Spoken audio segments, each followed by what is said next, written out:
Fuck it, hit it early. Jake's laughing through the let down. Cody's cracking one more joke. Chat's asking, is it worth it? Or are we watching mirrors and smoke? But we'll be live every weekend till the card feels brand new. 'Cause if they won't build it bigger, we'll build the hype right here with you.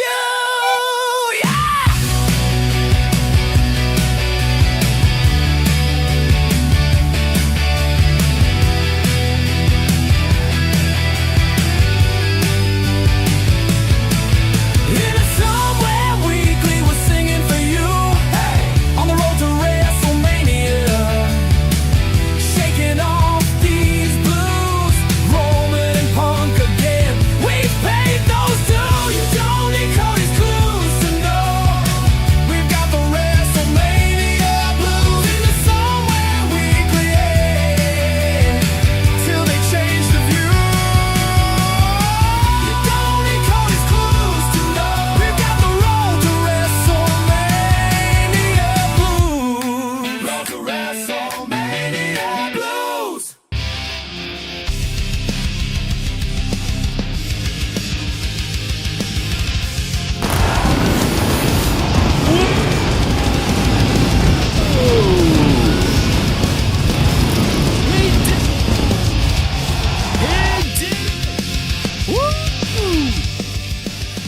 Myles Borne is our new North American champion. As much as I am the ultimate fan of all ego Ethan Page, we got one hell of a hectic night on WWE NXT. It is Jake, aka Countdown, and DeMarco coming to you live once again from the burning NXT remains of the Performance Center, because people are rioting because Myles Borne, he did it. And we've got a lot to get to. Wow, is this pumped me up. Raw was abysmal last night. So bad. Just piss poor. And I felt bad giving it a 2. A 4 because of the AJ stuff, but that's really on its own little island. Raw itself was boring and insulting. But NXT, it was just fun all night. I had a lot of fun with this show. Thank you all for being here. Cody is out on assignment yet again. So, don't tell anybody, but, told him to go pick up some hookers. I know that's not what he's doing. He's probably buying magic cards or some stupid shit, baseball trading. God damn it, Cody. Trying to get you laid. Regardless, hopefully everyone's doing well tonight. This is your NXT review for Tuesday, February 24th, 2026. No, really, we're having a little bit of tech issues, so you've got me alone tonight, but that's all right. I can hear things. We're doing okay in the grand scheme. Hopefully you're all doing well. What a week it's been already, and we've just got more and more snow on the way. We've got Vengeance Day to look forward to. I'm excited. You know, there's just a lot happening right now, and we did put out a video earlier today.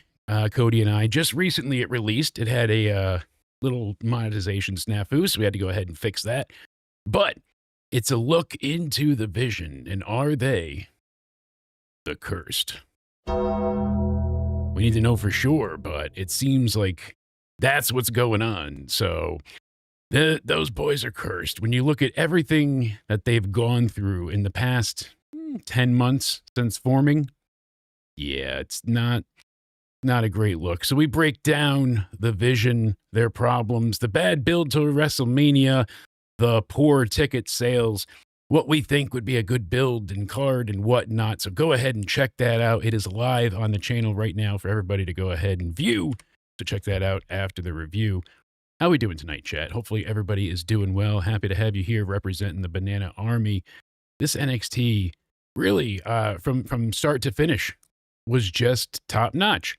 It really was a stellar show, and I am incredibly happy with the way things turned out. I mean, I do love Ethan Page, but Myles Borne, that's a huge, rocket up the ass and pat on the back, because they wanted Ethan to keep that streak going, longest reigning ever, and all these different things. So, and you figure Ethan lost his his intergender title, and then now his North American title. His ankle is injured. His partner's ankle is injured in Chelsea Green. He's not having a great time, but even the speed match was entertaining. So, I mean, we got a couple of those in tonight, but we'll go over everything. Tomorrow we have Into Somewhere Weekly. We'll be going over our predictions for the Elimination Chamber. Woo! Unfortunately, nothing we could do about it, but not in Toronto. We tried. Actually, few people reached out tonight and gave me the reason why. It wasn't just Liz, but I saw it quite a few times now. So the show for NXT was supposed to be live in Atlanta tonight, but apparently where they have to put the production truck is no longer owned by the venue, so they would have nowhere to park it. Couldn't do it. So it's so bizarre to think of like those little logistical things that they have to think of that we wouldn't even consider. It's like, oh, you're just going to the arena. You got to bring the shit and set it up. Well, where do you put it? Good thing to think. We'll also be going over all the news and rumors that we have to address still on the road to WrestleMania. Darby Allin talking about if he's ever, been told he's going too far and, so much more. So we're going to touch into all of that tomorrow Into Somewhere Weekly. We'll have a solo, individual episode of UCR that comes out Wednesday or Thursday, but Thursday will just exclusively be game night. Yeah, that's right. So we're going to have a bunch of fun, play some different games, some Jackbox, some Wheel, everything. It'll be a great time. So go ahead, tell your friends, tell your neighbors, tell your mother, come hang out with us this Thursday, try and win some prizes, play some games. It's going to be fun. As of right now, I mean, WrestleMania has only sold 36,000 tickets each night. They had 62,000 last year, so it's not looking good, nowhere near on par. CM Punk, Roman Reigns, Stephanie Vakikakirker taking on Liv Morgan, Drew McIntyre versus likely Cody. Maybe it will be Randy, but we'll get into that tomorrow. And then Jade Cargill. We talked about this in The Cursed as well, about who we'd like to see her faced and what the rumors are. So please check out that video after this. It is an excellent listen. As much as I'm trying to hype myself up, I do genuinely mean it. I listened back to it, and it is a damn good listen. Proud of us, boys. Yeah, so thank you, Cody, for helping out before at Judgment Day Era on Twitter. Spaz and I will have a double preview this week because we've got a lot to discuss. AAA, SmackDown, and so much more, as well as our talk for the Elimination Chamber. Like I said, SmackDown this Friday, we've got Solo Sikoa taking on Uncle Howdy. Spooky. Rhea Ripley and Io Sky. Sky or Rhea taking on Nia and Lash. We needed a better name for them, Jumpin' Jacks or something. We'll figure it out. Jordan Grace and Candice LeRae. Obafemi's gonna murder The Miz. And that's about it. Doesn't Carmelo Hayes do his open challenge anymore? Do we give up on that? Maybe. Regardless, we'll be live this Friday night with the SmackDown review, and then Saturday we'll be live for the Elimination Chamber. I know we see Raw next week. We have Dominic Mysterio taking on Penta for the IC title. Dom's trying to get rid of it. It's too icy. I'm just going to keep saying that joke because I know it bothers him. And then Roman Reigns, the OTC, the Tribal Chief, he returns. Hello, new dad. Welcome. Hopefully you and family are all doing and feeling well. Congratulations on the birth of your child once again, Paul. Makes me so happy. Yeah. So Elimination Chamber, as of right now, the lineup is CM Punk taking on Finn Balor, Becky Lynch against AJ Lee, Randy Orton, LA Knight, Cody Rhodes. We've got Javon Evans, Trick Williams in there. I like it. Oh, yeah, man. Yeah. And Jey Uso. No yeet. Taking on for the chamber. Second chamber is Tiffany, Rhea, Alexa, Asuka, Kiana, Baltimore James, and Raquel. I got that back, Rodriguez.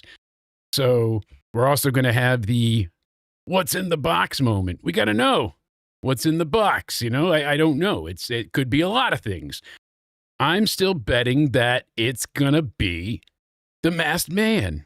No, that would be funny, though, if that was the case. But as of right now, Sassy like her daddy. Love to hear it. Roman making his billionth return next week on Monday. Yeah, because it's a new era every time Roman comes back. Jey Uso was not supposed to win that match. It was supposed to be Bronson Reed. This man is doomed from going to WrestleMania. Again, check out the Cursed video. It's a lot of fun. So tonight, we break off into NXT. And I should let you know up front, it's not going to be a super long review. Unfortunately, I got to be out super ass early. 4:30 in the morning get-ups are never fun.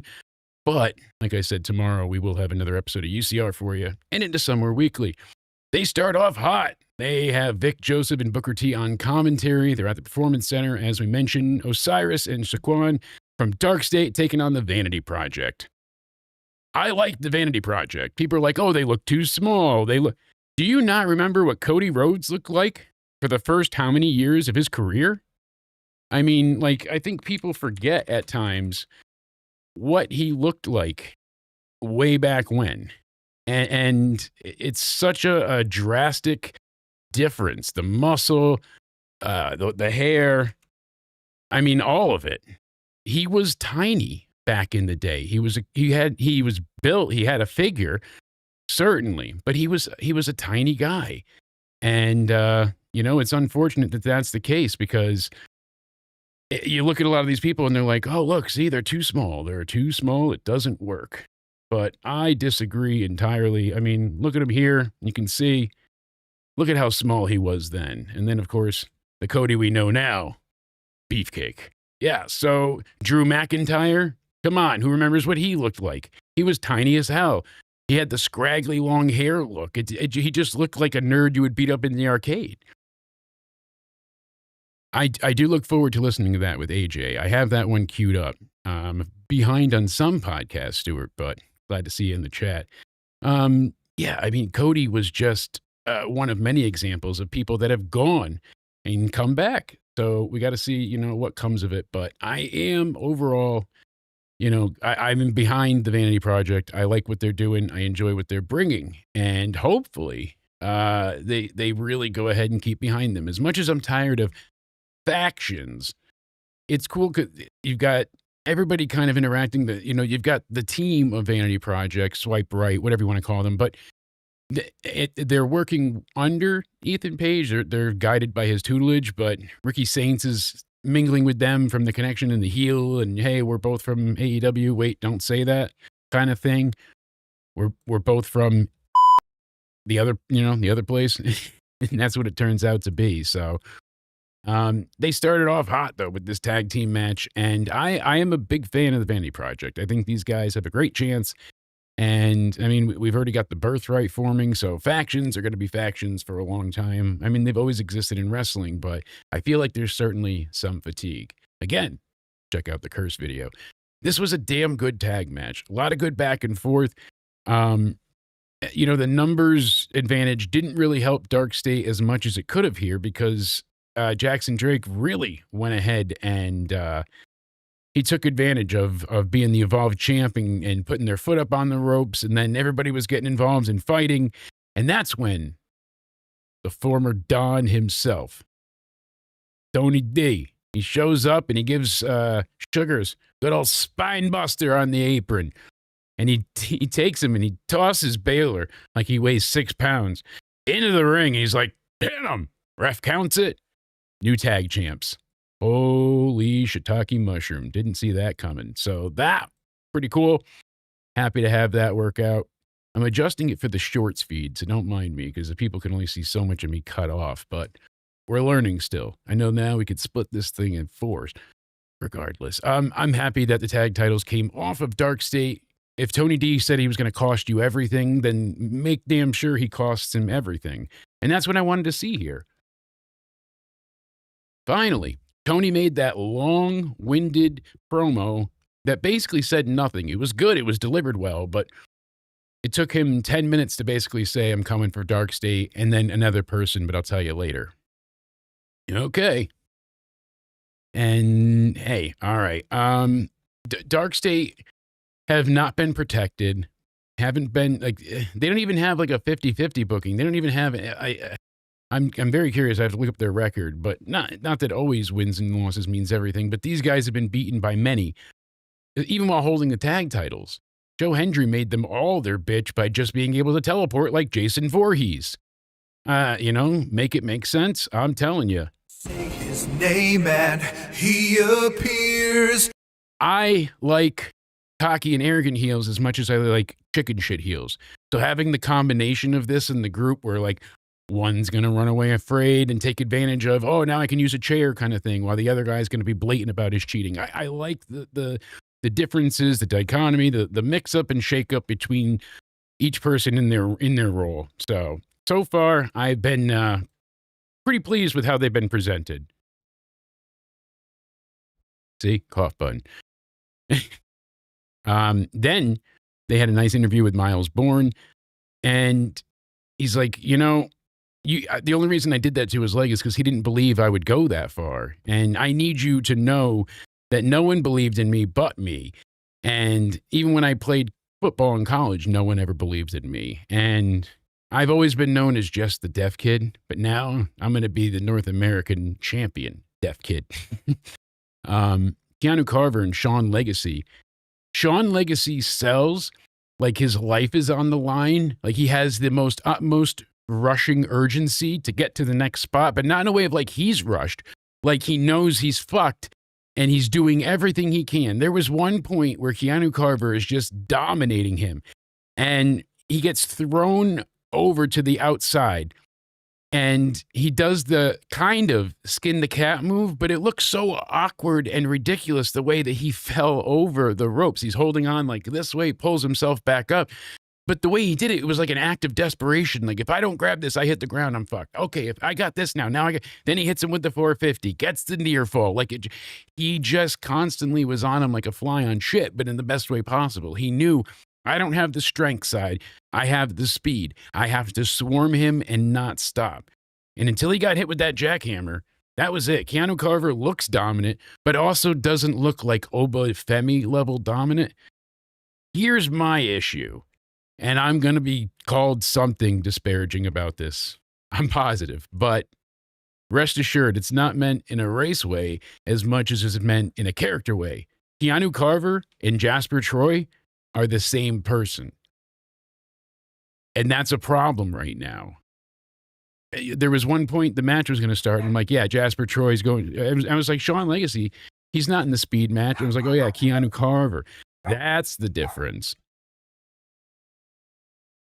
And that's what made the difference. And I was like, all right, so we go ahead and we got these two to give us a great match. 5 minutes. I think it was like 4.5, but still in, out, done, happy, perfect. And Keanu doesn't, look, like I said, unbeatable, but goddamn, does he look strong? And that's what we needed. And it didn't make Legacy look weak. Like he just got destroyed by everybody that's faced Obafemi. Like, hit Wilson. When I can stand, I'll do the hip thrust for you. Just for now, you got to picture it. All right?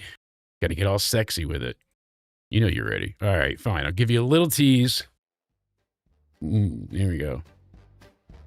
See the hips? It's on the hips. Yeah. They are the same person, Nate, all right? They are. I think they're just going in back, and one takes off the bandana, and then he puts the chains around him and comes out, and it's like, oh, it's Jasper Troy. I think. They're the same character, though. Menacing, tall behemoths that are threatening. Like, you already had your Oba. Like, just change it up maybe a little bit, or add some detail to it, or give us something. I mean, he's going to be an NXT champion. Really. I could picture him being a really dominant champion at some point because he's got the basics down and he's improving week in and week out. They say every day, make yourself 1% better. Every time I've seen Keanu Carver on NXT so far, he's improved. That's a noticeable difference. Same thing with Sean Legacy. He looks like he truly believes it's real. If that makes sense. Like he's so into the kayfabe in my mindset of his match that his attempts can't be ignored. You see him looking so desperate, so much despair in his face as he knows I didn't land that And now he's got me up and he's going to kill me. Like, you could just see him in that's what you need. The expressions, the emotion. And like I said, the sporadic movement. I wish I could show it, but he goes over the top rope and just the way that he catches on and just pulls himself up to the apron. It's like he falls a couple of times. It's not graceful. He doesn't just jump up to the top rope. No, he's got to fall a couple of times and stumble. It's a process. He's been getting beat. He didn't just jump up and then go for the move. And he didn't go up there and stand and soak it up either. Like, he knew he had to hurry, but it just looked real. And that's what I've missed. There wasn't a moment on Raw in terms of wrestling that I really bought into the match, the scenario, the story. This one got me. And it was short, but effective.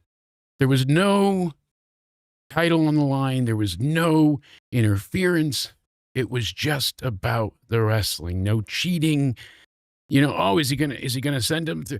Oh my God, is he gonna send him through the wall? Nope, he avoids that. He gets away from the crow's nest. I like how they played that up. It's like, oh, is he gonna do that every time? Nope, he gets super kicked in the face. Like, holy shit, he is not unstoppable. He can be taken down. He's not the juggernaut, bitch. Like, really. Mind the pyro. But yeah, it's just unfortunate that this is where it has to turn, and I hope they have plans for him, because if this is it for a while, these two can bounce back from losses, but I just want to see more, and I hope they have plans for both of them. Shawn Legacy is really entertaining, and Keanu Carver / Jasper Troy is as well. Jasper Troy has a little bit of an edge, the better look, coming out with the chains and clanging them together, and he had the belt connected to the chains, and it was the stupid speed title with the RPM gauge on top and his 2 side plates, but the thing's ridiculous. It looks like a true toy.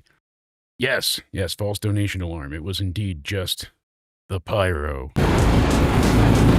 If I don't turn it off in between scenes, yeah, so you come back in, the pyro.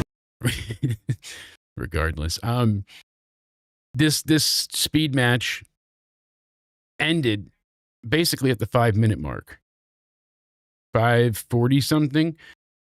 So why not just make it 4:49 and have it still be the 5 minutes? You didn't need the extra 49 seconds, and now they fucked up the whole, like, you know, rules and point of a. So every time you add somebody in, if it's a fatal 4-way, it's 9 minutes. Is that how this works? You get 2 minutes for each person.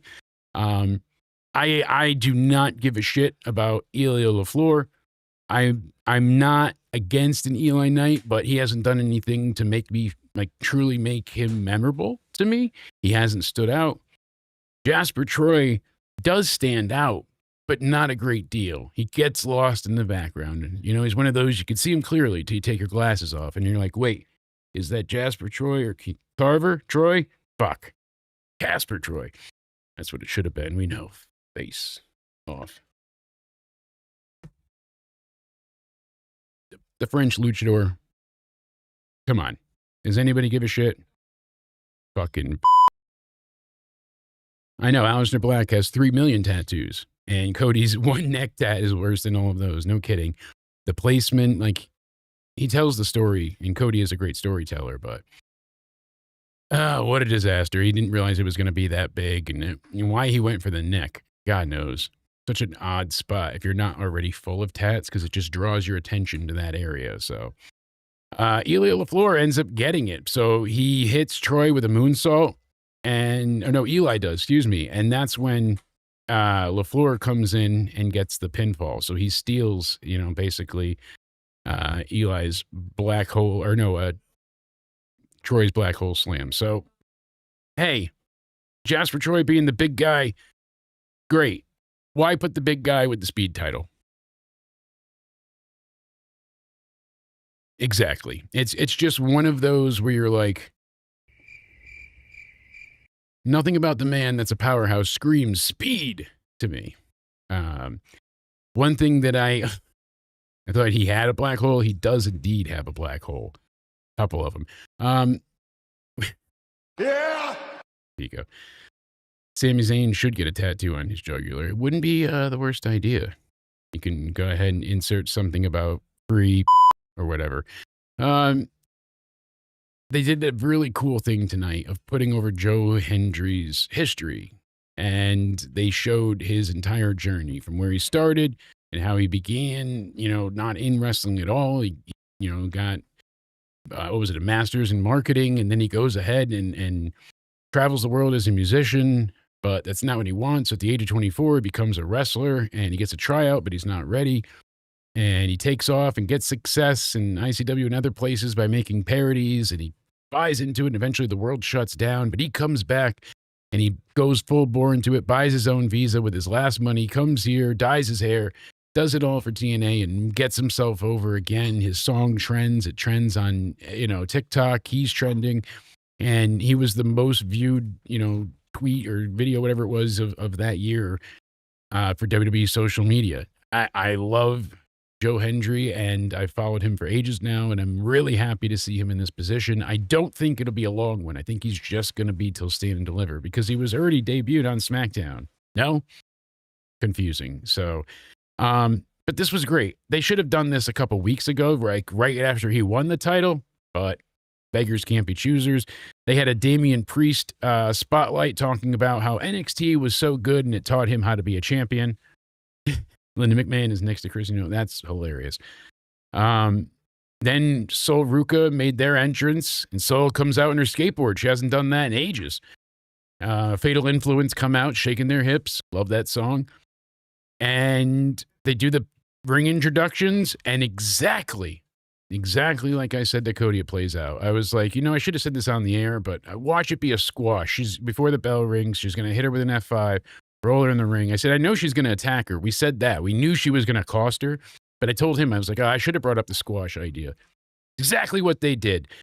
Right before the bell rings, she spears Soul. ZARIA picks her up and gives her a fucking hellacious F5, if I've ever seen one.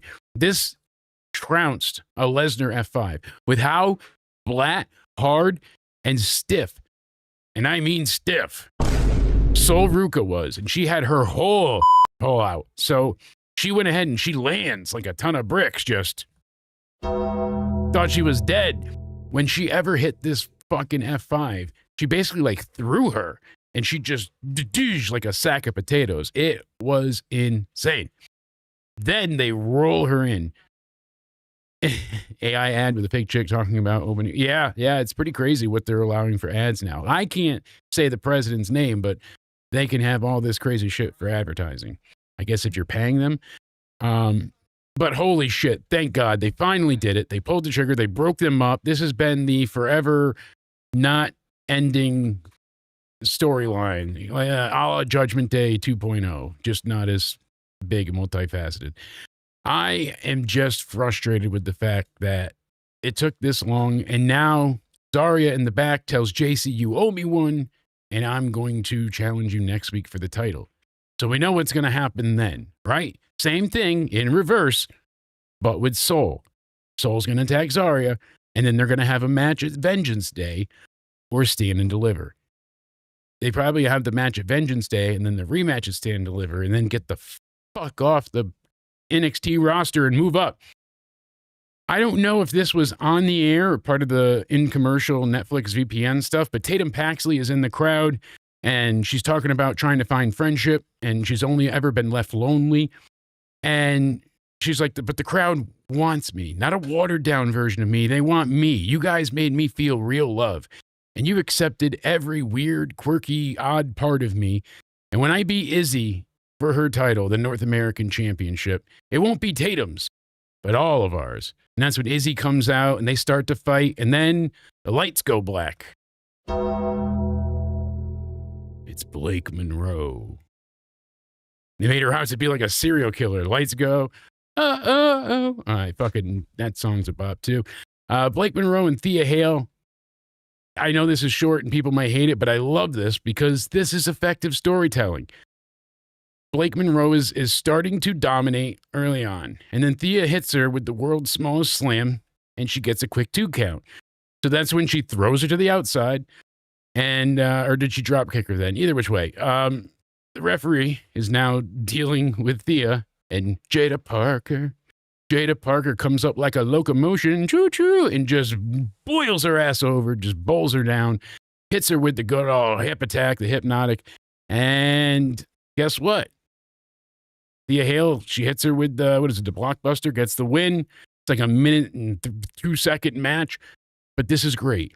Blake now has lost twice. One time losing her title, now losing a title shot in the tournament to Thea Hale.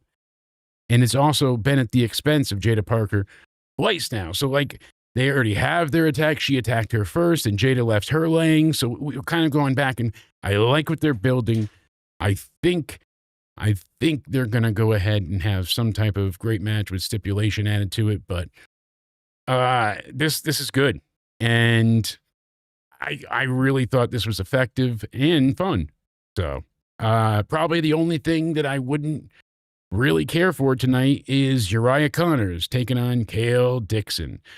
So Uriah is with the Birthright, Lexus King, Ariana Grace, Stax is there. And in 4 minutes and like 20 seconds, Uriah Connors wins because skip. I don't give a shit about Chase U. I haven't cared about Chase U since the very, middle of 2024? I tagged Spaz earlier today to be like, memories. And, you know, when we had that type of version of NXT, and that was February 5th, 2023. I had to go ahead and double check that. But yeah, February 5th, 2023. There's the right button. See? So, hell of a tweet from that long ago. The big U. That's the last time I think anybody gave a shit about Chase U. No yeet, no chase. So, we get back to it, and I like the way this played out, but I don't care, you know, in the sense of like I get the story of what they're trying to go for. Uriah Connors, you need to join us and the Birthright. And I don't care about another faction. I get they're all, you know, the Nepo babies and does nothing for me. Yeah, Pico. Chevy Chase U. Uriah, he fucking rocks. Great band. Yeah. Odd for them, you know, but they kind of just like they rush through it. Whatever. It is what it is. And we go ahead and before we get to the main event, we have Ricky Saints backstage, and he's chatting away with Vanity Project, and he's congratulating them. You guys, you won some serious gold. That is incredible. And just know that I appreciate you all and think you're great. But Joe Hendry's having a concert next week, and if he can, so can I. Okay. That was pretty much the most of it. He's like, we're going to have the Ricky Saints experience. You know, so I'm down. It's going to be funny. And then they're like, hey, we're going to help Ethan Page win. And that's when my running NXT new favorite, Shiloh, walks in with Hank and Tank. They're covered in grease and automotive fluids, I want to say. Pause. And the birthday face. They go ahead and they take themselves a little too serious, but hey, I like it. No, so we go ahead and we get them backstage, and they're like, that's my steering wheel, says Vanity Project. And like, yep, yes, it is. That's what you get for costing me the title last week. And Shiloh holding the steering wheel says, here, hold this, throws it at him, and they start to brawl. Security comes in, breaks it up. So you know we're going to get the 6-man tag next week. But I like Shiloh so much. His character, he's funny. He's extremely intelligent, but he's so goofy that you undermine his intelligence. You feel like, oh, he's a doofus. What does it matter? What is he going to know? And every time he manages to just be better and really go ahead and just outshine everybody that he's surrounding. Yeah, Cody's he's on assignment trying to figure out who is in the crate. I asked him to head to WWE headquarters, since we're not that far away. Ask, you get what I'm saying? Sneak in the garage. Ask nicely if you could find out what's in the crate. So go inside, get on their network, use the little booter that I sent you with the USB stick, and go through the emails. We're going to find out what's in that crate. I told him, just don't tell anybody. It's a secret assignment. Then my heartbroken self had to watch Ethan Page surprising and shockingly lose to Myles Borne. I figured maybe they would have done it with a Shiloh to really push somebody new. I'm glad they didn't. And I swear, it's not just the happy pills, but Myles Borne is over. And I like the fact that the crowd is also chanting for Ethan Page. He's been such a diabolical bastard. But you know you like him. There's just something about him, that smarmy, egotistical, narcissistic bastard. Yeah, I know. With the injured ankle, it's kind of an out for him, and they played up on it nicely. But I like this match. Myles Borne was super effective here. He took one hell of a bump on the outside of the table, the razor's edge. That looked like it hurt a lot. Borne hit him, Page with a great angle slam. That was, right before, and then he hits him with the eagle's edge on the announce table. It was like, Jesus.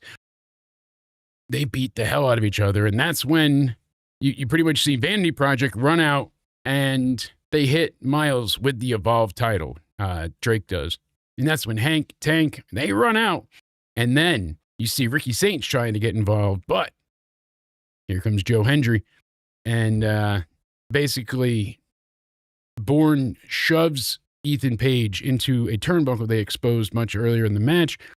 And he hits him with the, Borne again? And he gets the victory. Holy shit. Holy shit. Holy shit. Holy shit.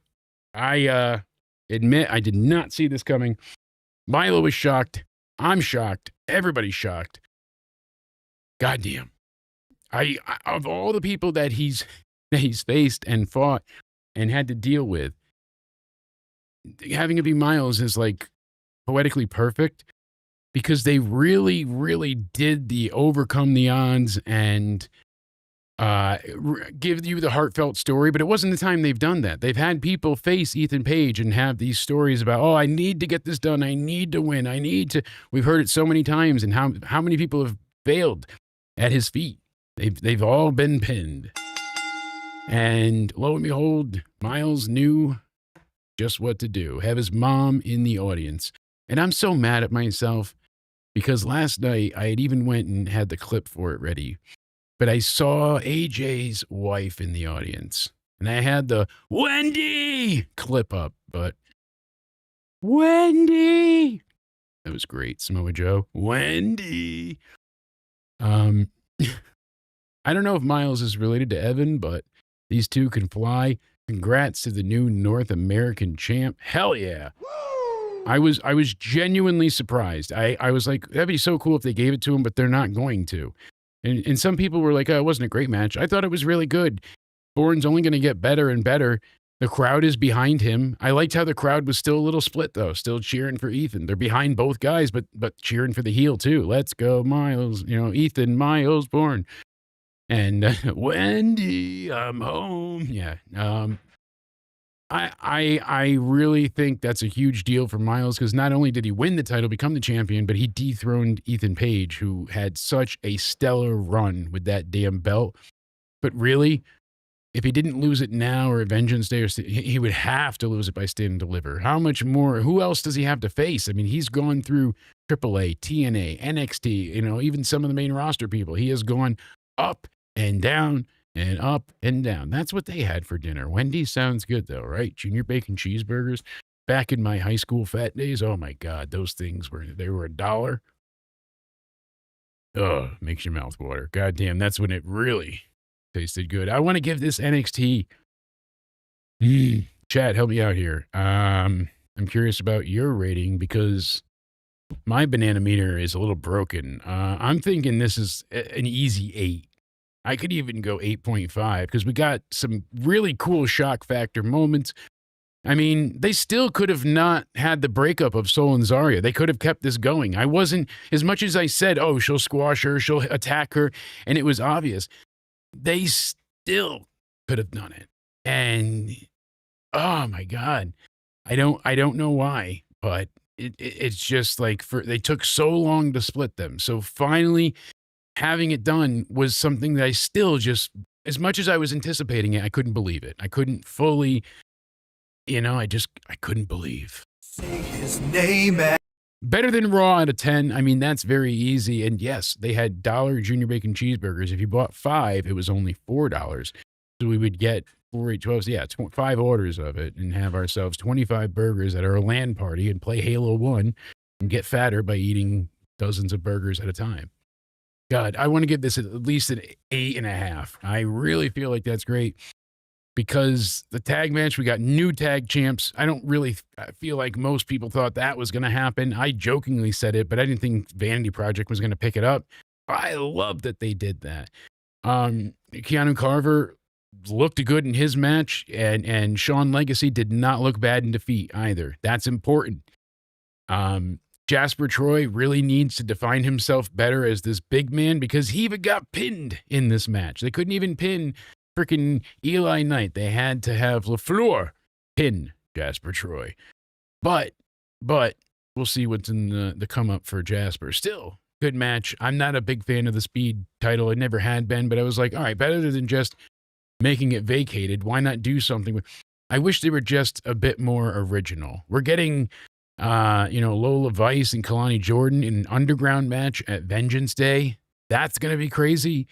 Vengeance Day just keeps shaping up to be better and better. So I am excited. And we'll see what comes of it, but we're going to have a preview for that next week into Somewhere Weekly, but damn. And the way it started off too, it was funny how, you kind of have Robert Stone announcing things and he gets, some of it out. But for the most part, I don't know how long he's going to be the GM. He's not bad, but he feels like more of a sidekick. He feels like more of the partner to it. Like he was good as Ava's assistant. He can go and make matches. He just doesn't feel like anybody, I guess part of the story is nobody respects him. It's not an Adam Pearce, but still like it doesn't feel like he has authority. Maybe that's what I'm trying to say here. So as much as, things were very entertaining, good, there's still stuff to work on, but I do appreciate that they continue to develop characters. Kendall Gray is talking in the back. Eventually she was going to take on Kalani Jordan, but that's when Lola attacked her. Now we have that match at Vengeance Day. I mean, there's quite a few things to look forward to. We've got Tatum and Izzy at that card as well. Congrats to Myles Borne. I'm still a bit shocked. I didn't think Ethan Page would lose, at least not yet. I thought that they would hold out for a little bit, and as much as we know they're great with the editing department, I really, really appreciate the fact that they told Joe Hendry's story. No matter how rushed some people said it might have been, I thought it was, just a really good recap of everything that man has been. No, we can't have the Underground Railroad match, just the Underground match. See, this is why I got to take happy pills. The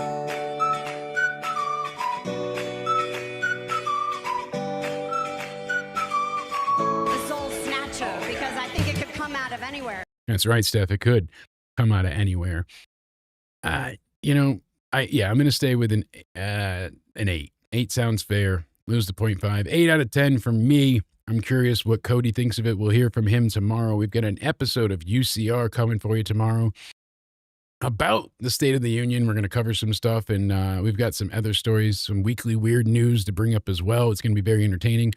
I implore you to please go and check out the Cursed video that we put up. We're discussing the road to WrestleMania 42 in Vegas. Deja vu. That's what it is. WrestleMania deja vu from here on out. And I would have loved to have seen Taker. The lights go out, and then he should have just appeared in the ring. He shouldn't have came out with the damn bike. Yes, Paul. And you just in the ring. He just grabs him, goozles him, chokes him, and fucking tombstones him. It's not like he's retiring because he's injured. You should have just laid him out and then be like, you're in the Hall of Fame. Now we got unfinished business, my ass. I like how they teased that a little bit, but would have been funny. I don't even think that he can go ahead and lift his arm that high to chokeslam AJ. So I was worried for a minute, though. When he first said about the unfinished business, I'm like, no, don't have you two come back for a match. Next year in Saudi. Wendy.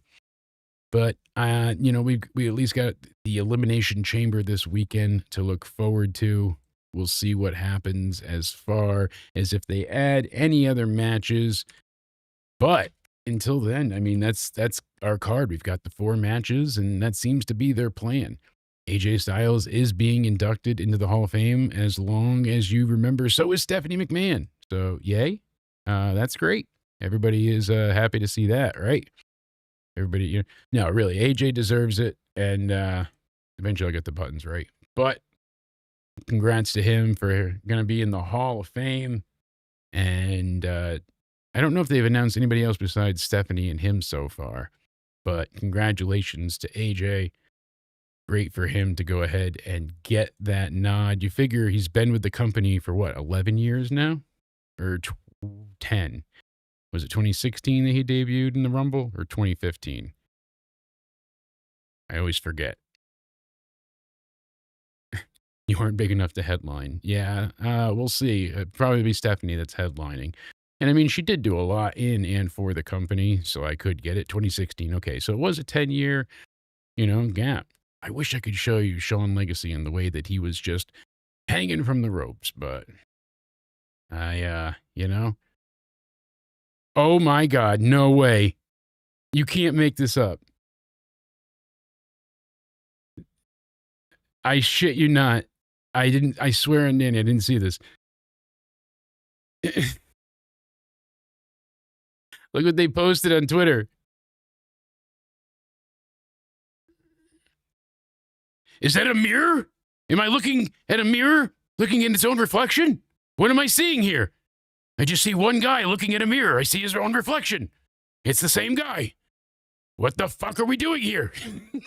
Of all times to post this. It's like divine intervention. I literally have complained this entire night that you and you equals 1. Oh, he didn't even lose his title yet. See, he was on his way out. Oh, my God. Obafemi Jr. 1 and 2. Like, they need to have something different. Define yourselves. At least Obafemi is a warlord. Dun, dun, dun. He said it just, I started doing my own strut, and people started chanting. And he's like, I just felt it, and that's how that whole thing came to be. Now you've got the Oba strut, which is just fucking, you got to see people in the NFL doing that shit, But holy hell, I am apparently I'm Nostradamus because oh God, the face though, he goes from to fuck. Who put the mirror there? He really is the same guy. I'm gonna stick to that, chat. I'm arguing that one. Ahmed Johnson. So we can't understand what he says on Warzone again. Even as a kid, I used to be like, "Is there captionings?" No. Damn. Oh, that was hilarious. That worked out just too damn bad. Cena's going to induct Styles in the Hall of Fame. I'm still wondering if John Cena's going in the Hall of Fame this year. I think he's going to be the headliner. So, from what I've heard originally, is that right after the Chamber, they're going to announce that Cena will be in the Hall of Fame. I wonder if it has anything to do with the damn box. I have a feeling that box is not a debut. It's a statue. I think the box contains a statue of Cena, and that's going to be what he gets to display at the WWE headquarters, and he's going into the Hall of Fame. I could be way off base. I could be a total moron, but I am going to stick that it's going to be underwhelming. We know it is. Anything coming out of a box is over. Except for this. I am locking that in. I am sticking with this to the Chamber. That box has a trophy in it. Remember when Seth Rollins had his bronze statue and Sting put it in the trash compactor? No, Sting, no, my trophy. That is the best answer. Well, thank you, Paul. Yeah, because what the frick else and who else could it be? It is not Jericho from every person that I've asked or seen or read. Every article, every news bit is like, no, Tony froze his contract. Tony's not going to answer me, but a few of the agents did, and they're like, from what we heard, it's legitimately frozen. So it seems like that is a legitimate report, and he's just delayed. Because why would he not have come back at the Rumble or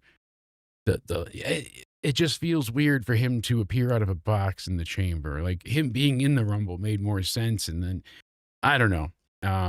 It's going to be something ridiculously lackluster. Remember the egg at Survivor Series? That was terrible. This is going to be, it could be Ricky Stenicki. It could be, a few others too. What's his name? Jason Sensation. He could be in there dressed up like Owen Hart as a blue blazer. Ready to go. Take on Jeff Jarrett. Make up for lost time. I don't know. I'm going to get in trouble. How long till I dock somebody or screw something up with this tab, though? Pretty good, right? I'm going to have some type of like personal information up and screw somebody over or myself. But we're ever expanding and growing on into somewhere. We're trying to make it look as little shitty as possible, okay? We care about it. Good news is we've assembled Cody's PC. Bad news is when you plugged it in, it destroyed the wall outlets. It's like, good thing you had the surge protector, but yeah. So we're getting there. Apparently that's got to be fixed, but step-by-step process. That was a hell of a video to see. Thankfully he didn't blow anything or himself up. Regardless, he's still on assignment. Hopefully he brings us back that damn interview. We'll see what he's got to say tomorrow on UCR. I'm giving NXT an 8 out of 10. I think that's perfectly fair, and I think that sums it up. Chat, we will be live tomorrow night. That's right, from 9 p.m. to whenever the hell we go. We're going to be live Into Somewhere Weekly. Also, the State of Wrestling will premiere after Into Somewhere Weekly. Spaz and I giving you all of our NXT and TNA takes and some WWE, but you'll have to tune in to Somewhere Weekly so that you can go ahead and hear our predictions for the Elimination Chamber, as well as news and so much more. I appreciate you all being here. Make sure you go ahead and hit the subscribe button. Make sure you turn on notifications and hit the like button. Leave a comment down below. Let us know. What do you want to see at Vengeance Day? What match are you looking forward to? What hasn't been announced at Mania that you want to see? And I ask ye, audience, I appreciate it. If anybody has a funny moment, you're watching this back video on demand, and you're like, hey, that was funny, or that's a good clippable moment, you can go ahead and you can hit, clip, and or you can go into the comments and just type in whatever time it was. So if it happened at 8 minutes and 2 seconds, just put 8:02, and then I can go ahead and turn it into a short, and we can have some funny memories live on forever. So I appreciate the help greatly. Thank you all so much. I hope you all stay sexy, and we'll see you tomorrow. Have a great night. Congratulations again, Paul. Good night, Daddy. Wait. Fuck. Jake's laughing through the let down. Cody's cracking one more joke. Chat's asking, is it worth it? Or are we watching mirrors and smoke? But we'll be live